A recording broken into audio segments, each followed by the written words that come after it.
And a beautiful Monday morning, my fellow Ottawans. Welcome to this week's Ottawa Market Minute, where we will look at all the numbers from Arnprior through to Rockland and south to Kemptville-ish and try to make sense of what's going on.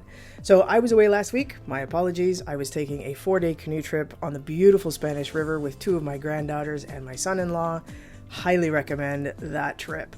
Okay, so we're looking at 2 weeks worth of data this week for the Ottawa real estate market. And so for the week of July 12th to the 19th, we saw 639 new listings, 266 price reductions, 331 conditional sales, 16 sold conditional with escape or first refusals, and 339 firm sales.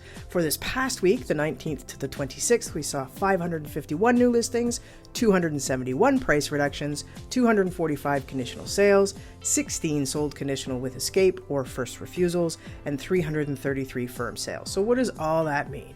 The biggest thing that jumps out at me is the new listings dropped by 88 homes from 1 week to the next, but firm sales only dropped by 6. So that tells us that buyer demand hasn't suddenly disappeared. The bigger change is that fewer sellers are putting their homes on the market as we move through the very heart of the summer. Very normal. Conditional sales did drop off significantly, which is something we'll be watching, but firm sales remained remarkably stable. And the number of sales with escape clauses or first refusals was exactly the same at 16 for both weeks. So price reductions also increased slightly despite fewer listings. So the message to sellers is pretty clear. Buyers are still active, but your pricing has to be pretty much on target. More important than ever. So for buyers, fewer new listings doesn't necessarily mean fewer opportunities.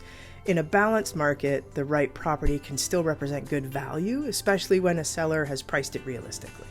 At the end of each of these weekly updates, we're going to start what's called a market pulse. So here it is. Overall market, balanced. Buyer activity, steady. Seller competition is moderate, and the pricing power is pretty neutral. So the Ottawa market isn't showing signs of slowing or a dramatic shift. It's a pretty normal summer market. Buyers are being selective. Properties that are priced properly continue to attract attention. So there's your Ottawa Market Minute. If you have any questions about your neighborhood in particular, please reach out to us, DM us market stats, and we'll get back to you as fast as we can. Have a great week, everyone.